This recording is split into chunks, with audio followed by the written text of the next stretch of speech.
The Vaydor G35, a car that was featured in a movie that had kind of reactions, but what made it famous wasn't its brief seconds in that movie. As of today, there are several videos you can find about the car with millions of views, yet in spite of all those videos, most of them, including mine, are just hyping the car, and very few people actually went on to make videos about its build process. Honestly, I owed the initial success of my channel to this car, having several of my early videos mentioning it, which was why I was going to buy one, because after all, if it built me, it only makes sense I build it. And you're probably wondering, well, why didn't you? Why do you have the Corvette Z06? Well, in a video I made more than a year ago that's now unlisted, I talked about me weighing the decision of building a Vaydor and Corvette because I found out building a Vaydor was more expensive than people thought, being around 40 to even 60 grand, and if you want performance out of it, you're looking at 75, even 90 grand. But I was willing to stomach that cost just for the sake of having a built-in-house supercar, until I went to go purchase the kit, only to realize you can't purchase the kit. It's no longer available for sale. And when I tried to ask via email to order the kit, I quickly learned that the guy himself told me the kits are no longer owned by him. The original designer Vaydor, he sold his design to the company Supercraft Cars, and he would instead go on to make a kit known as the Velar, which is for the C6 Corvette. So I can't even do that for my C7. I'm okay with that. I'm not a fan of butchering a Corvette. Butchering an Infiniti G35 was kind of funny, but I can't do anything to a Corvette. I'm sorry, but regardless of that, I respect his decision to move on, but with the company that did take his design, I'm not gonna badmouth them, I don't hate them as a company. I'm sure they make great cars and great build quality, but they put rather an interesting price on the Vaydor. From now on, you can only buy the Vaydor as a pre-assembled kit for 150 grand. And when I learned that, I went and got a Z06. And that is why I have a Z06, because the kit they make is basically a Z06, but will be infinitely slower. It uses the same powertrain as my Z06, except, get this, at the end of the day, it's still G35. A new car, guys, they always just hear powertrain, oh, good transmission, good freaking engine, it must be a fast car. Guys, chassis is a thing, especially chassis rigidity. I'm sorry, it's a G35 at the end of the day. That's a chassis designed 16 years ago. That car's never going to be the same as my C7 Z06, even though it has the same powertrain as the C7 Z06. In order to make the G35 chassis rigid and mid-engine too, because, by the way, they're mid-engine, G35s aren't mid-engine naturally, but the Vaydor that they're making at Supercraft is now mid-engine, which means they're probably going to have to brace the rear or structurally build it to be sound enough to maintain all that. And I'm sure they'll achieve decent rigidity with that, but guess what that means? Weight. That's what adding stuff usually does. So now you're making the Vaydor even heavier than it already is, because again, it's a massive kit for the G35. And when I say massive, I mean massive. It's a very wide car, so wide in fact that the car has to use, and I mean it has to, it comes with at least 5-inch spacers. I think they come with even bigger ones depending on your options, but minimum 5-inch spacers on each side. So that's like 10 inches of spacers. That's ridiculous. The car turns like a truck because of it, because having spacers is not the same as having a solidly built longer axle. If you want a wider car, usually the safest bet is to either get more offset from your wheels or to get a longer axle. You know, just swap out the rear axle, swap out the front. It's a very strenuous process, but that's the safest way to do it. By the time you do rely on spacers, you're usually 1 inch at maximum, and I really mean that for performance cars. For show cars, they can cheese away with 2, even 3 inches, and for trucks especially, they can do the same. But guys, 5 inches? Whoa, on a street car? I'm sorry, that's not stable whatsoever. I don't see these cars being long-term safe, much less ever capable of cornering.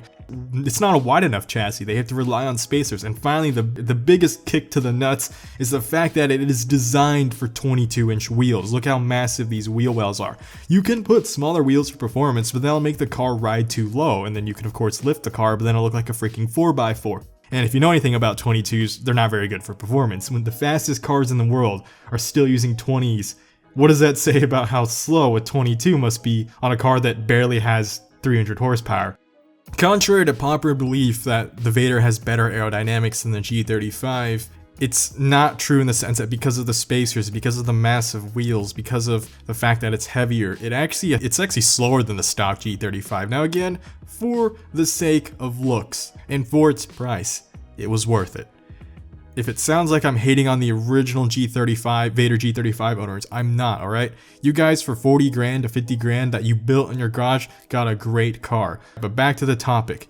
For 150 grand for a mid-engine G35 essentially that uses a Corvette powertrain, you do realize that the C8 is on the horizon, and it's a literal Corvette that comes with the prestige, heritage, and performance for just 60 grand.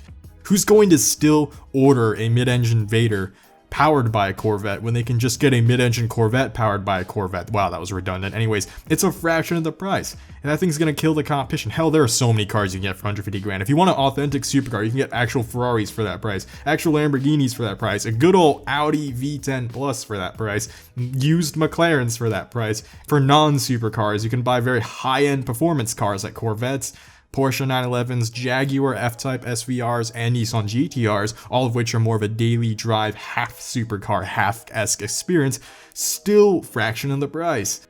There's no appeal. I'm sorry, the whole appeal of the Vaydor wasn't just its cheap price. It was the fact that the car was also built by you. It was special, it was prestigious because you could say at the end of the day, hey, I built this in my garage, and that was something a 500 grand Lamborghini owner could never say.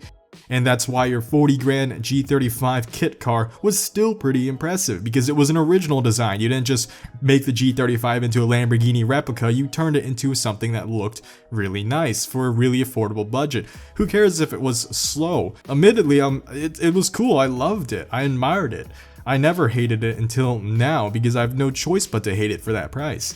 The car was meant to just be unapologetically flashy. It has fake fence already, it has big 22s, it has 5-inch spacers, and it was slow and heavy, but it was charming. It was a dream car for people who wanted supercar style without supercar prices, because at the end of the day, it was also reliable because it's still G35, it's good on gas, and it's easy to work on. And the car was willing to make every single compromise for the sake of aesthetic, which is the exact antithesis of a true supercar, which compromises everything for the sake of performance. What I mean by that is, from the engineering design, it was rather strange in the sense that the most funny one I like to mention is, did you know that the Vaydor G35 moves the fuel tank to the rear of the car? And when I say rear, I mean the literal rear, like it's in the rear bumper. So if you ever get rear-ended, pray that you don't explode and die. Also, if you ever have an exhaust that backfires, don't. Just don't, okay? There's a reason why I've yet to see a Vaydor backfire. That's probably why. And again, it wasn't designed by an engineering genius. That wasn't the point. It was designed just to sacrifice everything for style while saving you money. They definitely could have put the fuel tank in a better location, but I'm sure it would have cost more money to engineer a better fix for that. Screw that, they're designed to be cheap. So they're willing to sacrifice that, even if it kills you in the end. But that was worth it for the price that you're paying. Again, you weren't paying supercar prices, so you didn't have the right to hate on things like that. But for 150 grand, I've yet to see a finished one from them with this whole LT4 mid-engine setup, but if there is one, hopefully they address a lot of the strangevities that the Vaydor had. Otherwise, I just don't see it being a good car. It's just going to be an over-glorified G35, but for 150 grand now. And that's not going to impress anyone, because, not gonna lie, when I said the car went mainstream, I literally meant it went mainstream. Everyone knows it now. It's not even something you can fool your friends with. I've tried. I played the game with my non-car friends where I'm like, hey, guess the price, and I'll show like Lamborghinis and Ferraris, and I slipped in the Vaydor, and they're like, oh wait, I know that one. That's actually just an Infiniti G35. It's like 40 grand or something. And I was like, oh crap, here I was trying to fool them into thinking it was a 500 grand car. So if you buy one, you're not even gonna fool people anymore. That part's already gone. And again, that wasn't the point of the car. You don't need to fool people. People know it's a G35. I personally travel all around the Midwest and on the East Coast, from Atlanta to Tennessee, Virginia, Indiana. I've been around, like I said, that whole region of America. I've seen a decent amount of G35s at this point, and in person, Vaydors are stunning, they're beautiful, but you always hear people when they walk by it, they just say under their breath, oh, that's actually just an Infiniti. Or you hear people excitedly shout, oh, that's an Infiniti G35, I can't wait to build a kit of my own. You know, people had that enthusiasm. At the end of the day, no matter how much they try to disrespect it, come on, it was 40 grand, you know, can you really hate someone who wants to, if someone decides to spend their 40 grand like that, I have to respect it, alright? They wanted to build a super avant-garde show car, and whatever, it did it. But that's all gone now. You can't build it on your own, and it's overpriced. And I know someone in the comments is gonna be like, oh, I would still get one for 150 grand because, oh, you see Corvettes and Porsches and GTRs and Lambos everywhere. Oh, I wanna be super rare. Except you're not, because, and like I said, there's already a decent amount of Vaydors out on the roads. And because of how popular it is, it's not considered super unique anymore. So if you really still want a Vaydor just for the looks, or you really like its design, buy a used one. There are plenty of used ones that pop up on Auto Trader, Bring a Trailer, and on eBay every now and then. And they go for around 50 to 65 grand. That's basically where the market has decided their prices. Every now and then you'll see some twin turbo model that will be at 100 grand. Just wait, let the owner get his ego beat down, and he'll eventually realize that they're only 70 to 75 grand, even if it's twin turboed. And the reason they're still worth more used than they are brand new, because brand new you can build them for 40 grand, not anymore obviously because the kit is gone, but the reason they appreciate it is obviously labor hours. You have to remember that the person built it for you, so it's gonna be 10 or 15 grand more expensive. But I would dare say that still might be worth it for someone who's just like, yo, I really like the design, bladed. I'm sorry, I still want one. If you're still dreaming about a Vaydor, if you really want one, go buy a used one, please. Do not stomach down that 150 grand price. I'm not saying that out of hatred for the company. I'm just saying that out of an objective measurement of that price. I think it's a horrible price for what you're objectively getting. That car, factually speaking, is just not a good car for that price. There are so many things you can get instead that even if you really want that car, I just have to break it to you. I'm sorry, the dream is over. The Vaydor was special because it was built, not because it was rare or expensive or even fast for that matter. Could you make it fast in a straight line? Yes, but like I mentioned, it will never be fast in the corners. It will always be held back by the fact that it's on huge spacers and 22s. But when you remove the self-built aspect, not only does the price skyrocket, you also remove the love behind it. You remove the Vaydor out of it, in fact. That was its whole legacy, that was its whole shtick, its whole marketing thing. It let fame get to its head. It used to be that underdog that was batting against the superstars, and now it thinks it's a superstar without the superstar quality.